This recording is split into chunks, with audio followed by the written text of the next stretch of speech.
Assalamualaikum. Waalaikumsalam warahmatullahi wabarakatuh. Apa kabar Nana? Baik. Action. Sebelum mulai pembelajaran, lebih baiknya kalian lihat kiri kanan, rapikan baju dulu sebelum mulai pembelajaran. Apakah ada sampah? Tolong diambil. Mutiara, depan kamu itu ada sampah. Ini hadiah apa? Oh hadiah. Terima kasih. Oh ini bukan sampah hadiah. Nanti siapa yang paling aktif akan mendapatkan reward. Oke. Baiklah, sebelum mulai pembelajaran, lebih baiknya siapa ketua kelas di sini? Dari tadi Pak, dari masuk. Oh, masuk. Kasih kepada Neki ya. Kepada Neki untuk berdoa sebelum pembelajaran. Baiklah teman-teman, marilah kita sama-sama membacakan lafaz basmalah.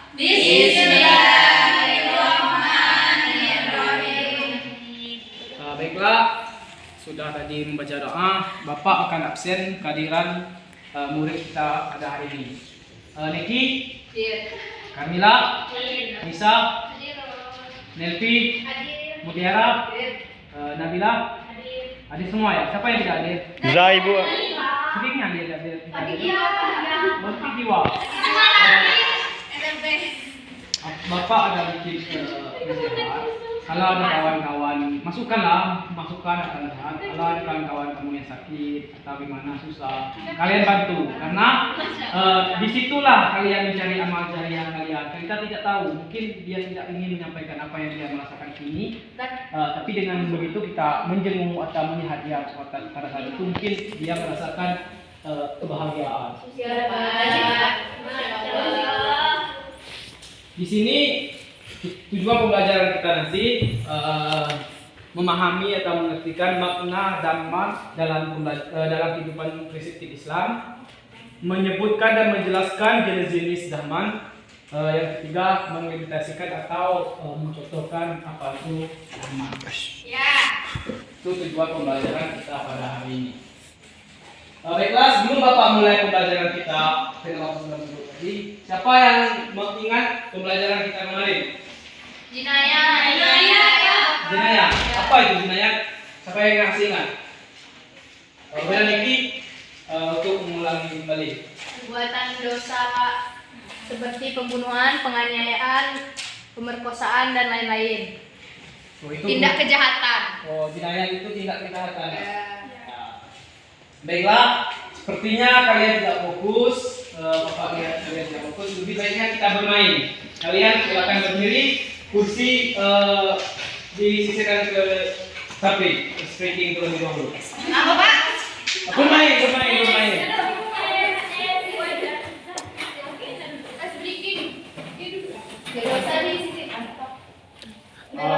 Bentuk liter U saja Pak. Ada yang jatuh.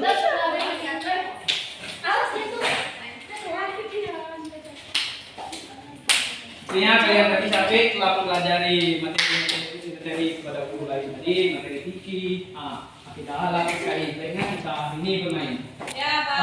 Kawan-kawan memegang pundak kawan-kawan di depan. Banyak anak-anak memegang pundak di depan. Baik. Sambil kita menyanyi perkembangan biasa sambil menggigit bahu kawan-kawan dia merasa sehat. Nanti diganti. Neki ke belakang, mereka ke depan. Hai Dan. Tukeran, jangan tukeran ke situ aja, ke samping aja. Oh, mau Tukeran di depan. Satu, dua, tiga. Potong bebek anu sama sari kembali, mana kita dansa empat kali, sorong ke kiri, sorong ke kanan, la la la la la la la. Ganti.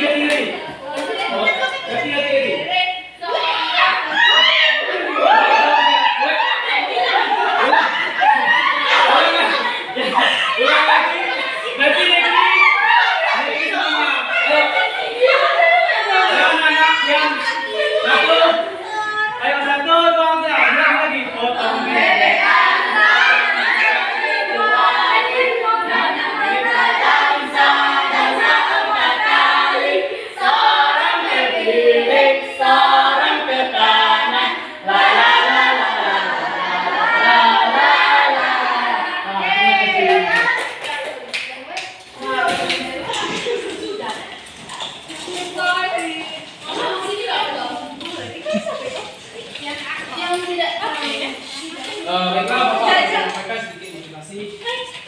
awalilah hidupmu dengan bismillah. Karena kalau kita dengan bismillah, niat kita insyaallah dia didikari oleh Allah Subhanahu wa taala. Baik, kita akan masuk dalam pelajaran kita pada hari ini. Di sini kita akan mempelajari materi dahaman. Di sini Bapak ingin tanya pada anak, siapa yang tahu materi dahaman? Belum. Belum. Saya tahu. Apa? Dahaman itu merupakan perjanjian. Siapa itu? Ada yang lain? Perjanjian. Hah? Perjanjian. Apa perjanjian? Penyusun. Kesepakatan. Kesepakatan. Ketentuan. Perjanjian antara satu orang atau lebih, dua orang atau lebih. Kau ngapo?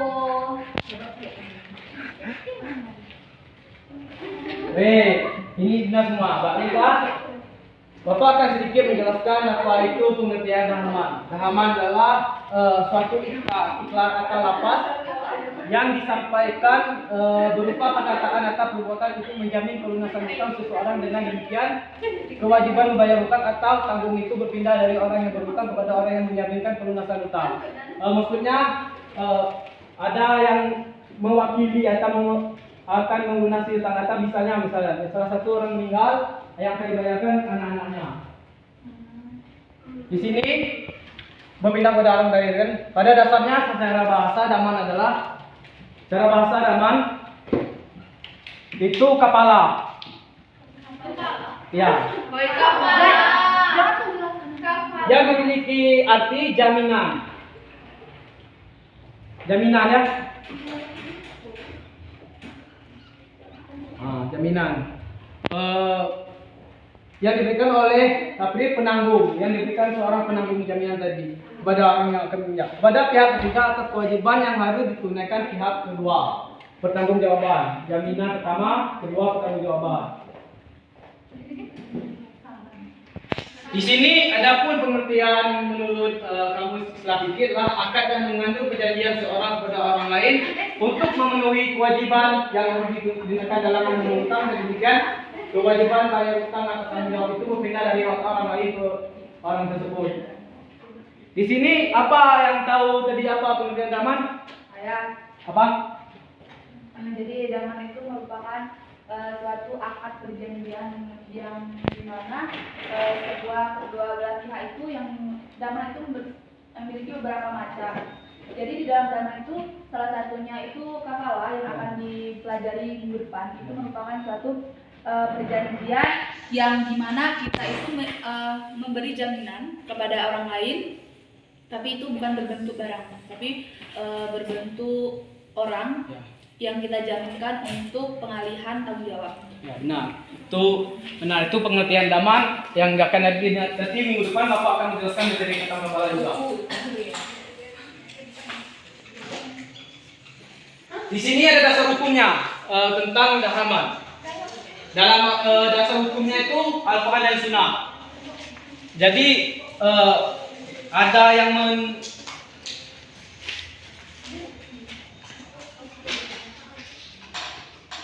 membuktikan apa dahaman ini memang ada. Di dalam syariat Islam dahaman hukumnya boleh dan sah boleh dan sah untuk dilakukan. Hal ini terdapat dalam firman Allah Subhanahu wa taala pada surat Yusuf ayat 72. Di sini akan Bapak membacakan sedikit surat Yusuf ayat 72.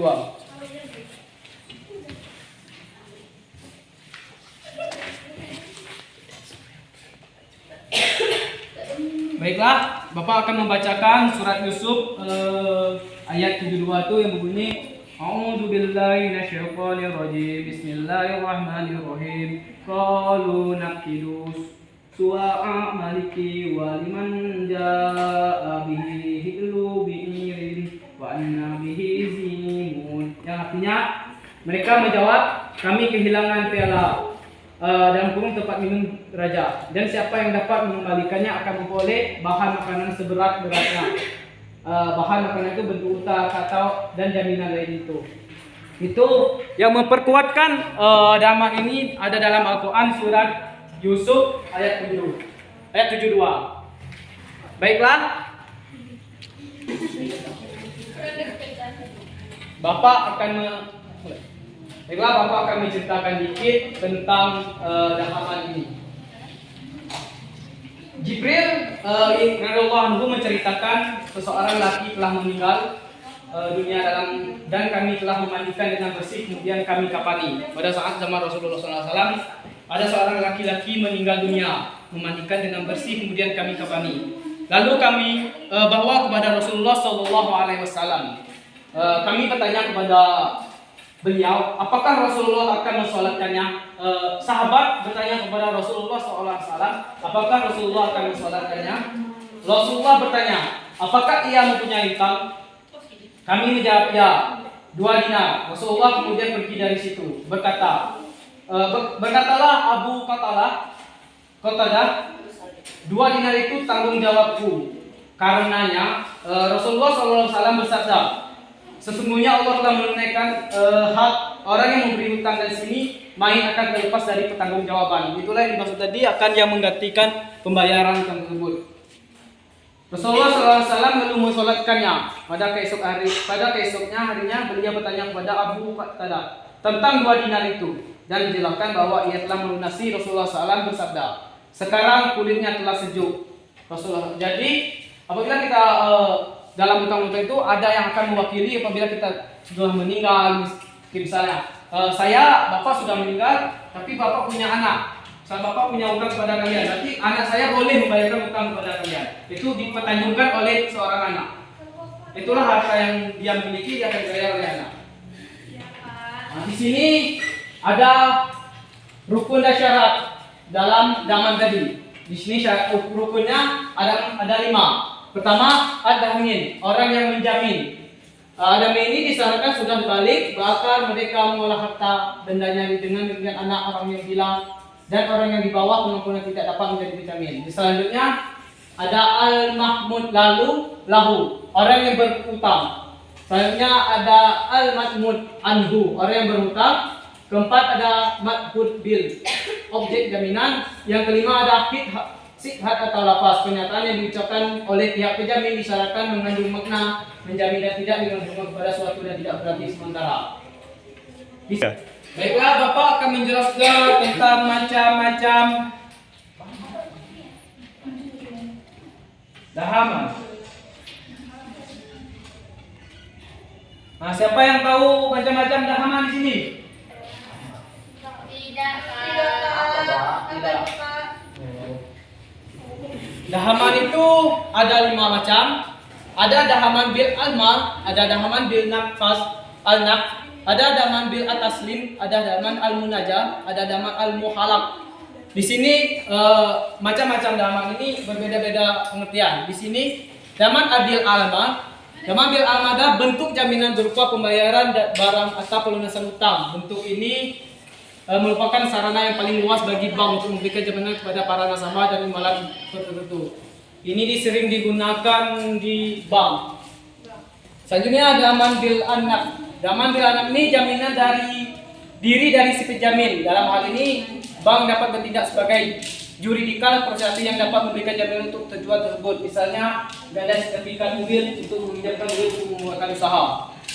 Selanjutnya dahaman bil al taslim. Dahaman bil taslim ini jaminan yang diberikan untuk menjamin pengembalian barang sewaan atau masa sewa yang berakhir. Jenis jaminan ini dapat dilaksanakan oleh bank untuk keperluan nasabahnya dalam bentuk kerjasama dengan perusahaan leasing company. Jaminan pembayaran bank dapat berupa deposit tabungan dan pihak bank diperoleh menghubungi uang jasa atau pre-berdaulat nasabah. Selanjutnya ada dahaman al-munajah. Dahaman al-munajah ini jaminan yang memiliki batas waktu tertentu dan untuk tujuan kepentingan tertentu. Kita meminjamkan ada batas tertentu dan tujuannya juga harus tertarakan tertentu juga. Selanjutnya dahaman al-mu'alaq. Dahaman al-mu'alaq ini adalah bentuk jaminan hasil penyederhanaan dari dahaman al-munajah, di mana jaminan dibatasi oleh kurun waktu tertentu dan tujuan tertentu pula. Baiklah, itulah materi kita pada hari tentang dahaman. Bapak di sini akan membagikan kalian 2 kelompok, di mana Bapak akan menjelaskan sedikit sistem kelompok ini. Kalian akan 2 kelompok ini akan dibagi satu kelompoknya akan menjelaskan materi tentang dahaman dan dasar hukumnya. Yang kelompok 2 itu menjelaskan rukun dan syarat macam-macam zaman. Di mana kelompok 1 menjelaskan materinya nanti dan kelompok 2 akan bertanya kepada kelompok 1. Apa sih apa yang akan ditanyakan nanti kan? Nah, kelompok dan seterusnya juga di tiap kelompok harus ada ketua yang akan memimpin kelompok tersebut. Selanjutnya kita akan membagi kelompok. Itu saya yakin.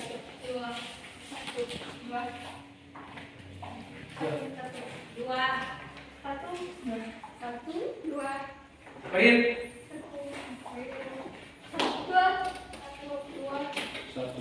Baik. 1 di sebelah kiri, 2 sebelah kanan. Silakan. Bapak membantu 3 menit. Ya, 4. Ya. Satu di mana? Satu di kanan, di sini. Tahu kan tadi kelompok 1 menjelaskan nahman dan dasar hukum, kelompok 2 menjelaskan rukun dan syarat dan macam-macam nama. Di sini Bapak akan mengasih materi yang akan dijelaskan tiap kelompok.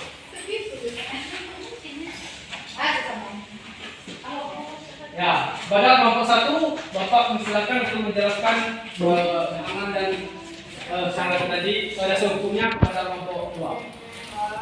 Baiklah, di sini kami dari kelompok 1, saya mewakili kelompok 1 menjelaskan materi tentang zaman dan dasar hukumnya. Zaman yaitu dalam bahasa seperti khalafah atau memiliki arti jaminan. Sedangkan menurut istilah yang disebut dengan zaman adalah jaminan yang diberikan oleh kafil atau penanggung kepada pihak ketiga atas kewajiban yang harus ditunaikan pihak kedua atau tertanggung. Yang mana juga ada dasar hukumnya yaitu dalam Al-Quran. Di dalam syariat Islam, zaman hukumnya boleh dan sah untuk dilakukan. Lanjut. Sudah. Di sini kelompok 2 Bapak persilakan untuk bertanya kepada kelompok 1 tentang zaman tadi. Pertanyaan itu harus mengasih pertanyaan 2 pertanyaan harus wajib kalau mau dapat nilai dan ada Bapak kasih reward sifat kelompok 6. Oke. 2 pertanyaan. Saya persilakan dari kelompok 2 untuk bertanya kepada kelompok 1. Ya. 2 pertanyaan ya, pertanyaan kepada kelompok 1. Saya tanya ke kelompok 1. Tadi kan menjelaskan tentang zaman. Nah, bagaimana cara menerapkan dalam kehidupan sehari-hari? Contoh seperti kita dalam perjanjian sesama teman, tetapi teman itu tidak menempatkan janjinya. Dan bagaimana hukumnya? Apa pendapat kalian? Ya. Satu lagi. Ayo kelompok 2. Saya lagi kalau Misri. Oh. Silakan. Katanya mau bertanya pada kelompok 1.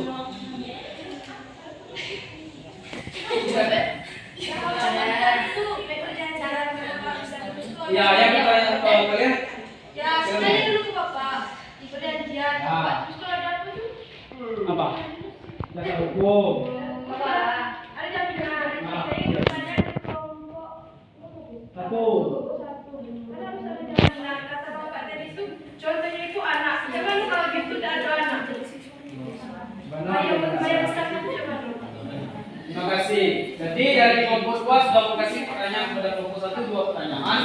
Jadi di sini langsung saja kelompok 2 menjelaskan materi dan kelompok 1 mencari isi apa pertanyaan dari kelompok 2 tadi. Pada kelompok 2 menjelaskan dari syarat rukun dan syarat pada macam-macam nama pada kelompok 1.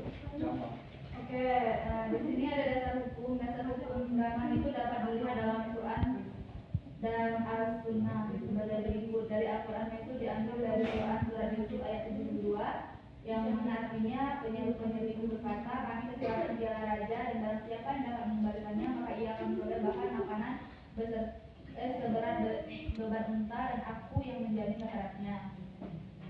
Lalu rukun dan syaratnya itu ada ad-damin atau orang yang menjamin, lalu ada orang yang berpiutang, orang yang berhutang, objek jaminan, sigar atau lafaz. Lalu macam-macamnya itu ada daman di al-mal adalah bentuk jaminan berupa pembayaran barang atau pelunasan hutang. Kemudian ada namanya daman di al-naf, jaminan diri dari si penjamin. Lalu ada di al-taswir, al-munjam menjaga dan al-mu'adakan, yaitu bentuk jaminan hasil penyederhanaan dari zaman al-menjaga. Mungkin itu saja silakan penjelasannya. Baik, ya, silakan. Ya. Saya ingin bertanya, tadi itu kelompok 2 membahas tentang rukun undangan. Bagaimana jika rukun undangan itu tidak terpenuhi salah satunya? Apakah undangan itu dapat dilaksanakan atau tidak? Bisa Ya, silakan. Jadi kan maksud daman tadi itu kan jaminan kan. Nah, adakah suatu hambatan yang seseorang melakukan daman ini? Atau apa sih kendala? Iya, kendala yang terdapat dalam daman tersebut. Ya, baik. Karena sudah kelompok 2 dan kelompok 1 sudah mau. Baiklah, ya. Tidak ulang. Baiklah, jadi kelompok 1 dulu jawab pertanyaan dari kelompok 2, nanti kelompok 2 akan jawab. Karena kelompok 1 silakan menjawab pertanyaan dari kelompok 2.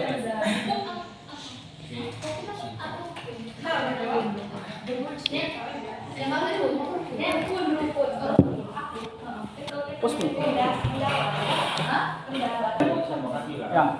Ya, saya juga ingin jawab dari jawaban dari seorang Kamila. Boleh dari Liza dulu ya. Ya, kemarin dari pertanyaan dari Kamila tadi, bagaimana cara menerapkan daman dalam kehidupan sehari-hari kan? Ya, contoh daman itu kan berarti jaminan kan. Nah, contohnya itu seperti Bagas. Ada seseorang bernama Bagas itu menjamin untuk membayar hutang Charlie kepada Agustian.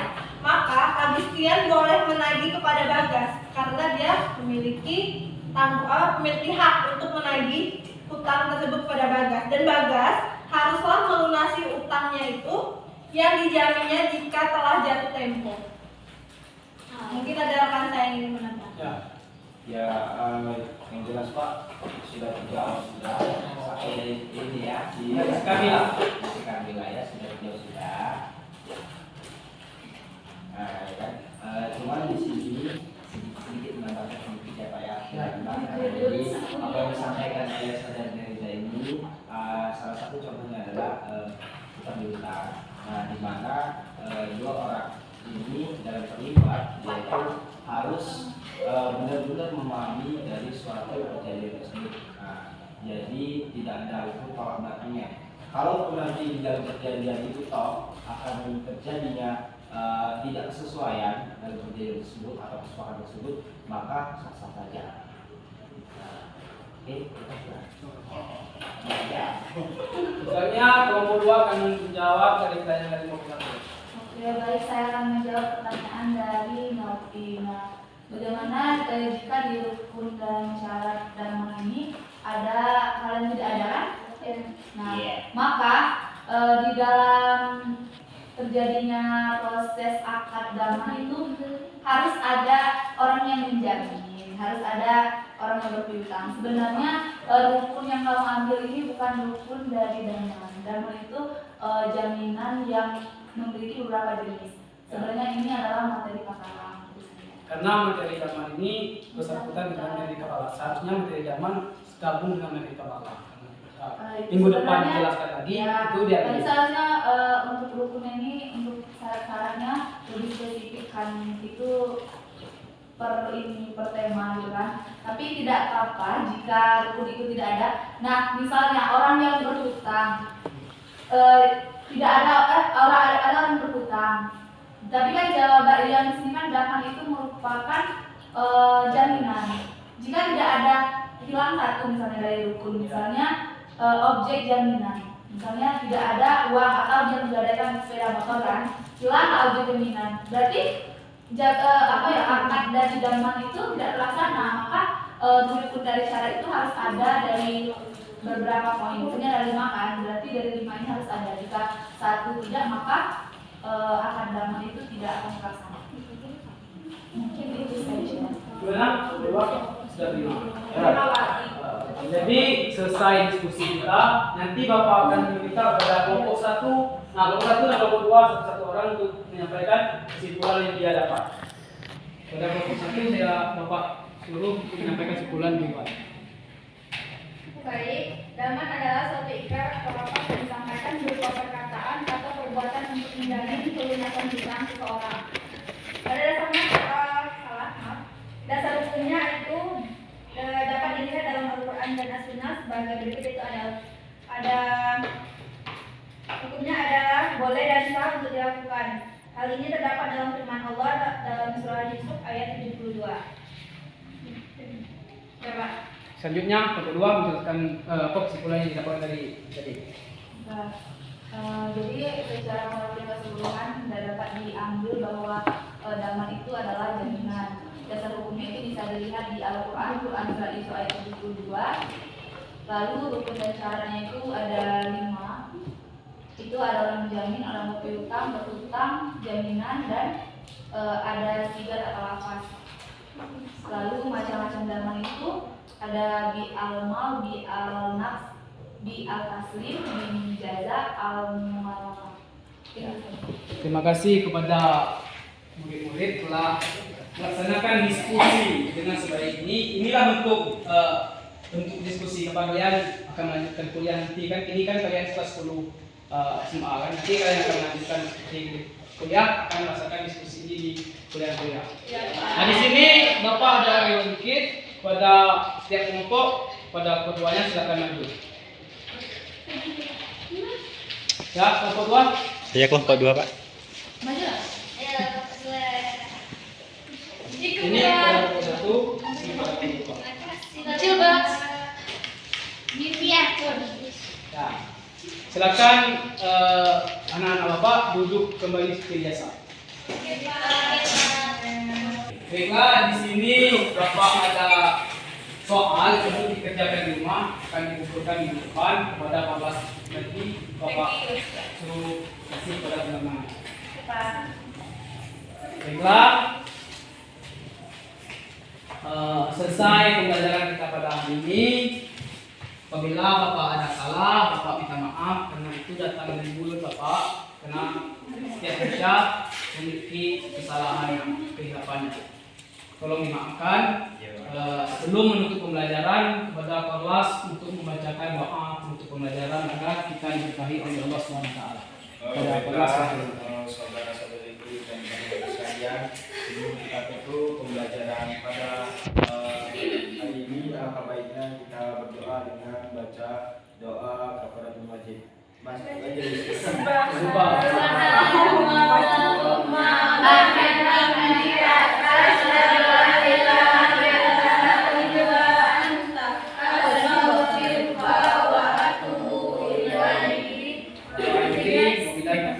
Wassalamualaikum warahmatullahi wabarakatuh.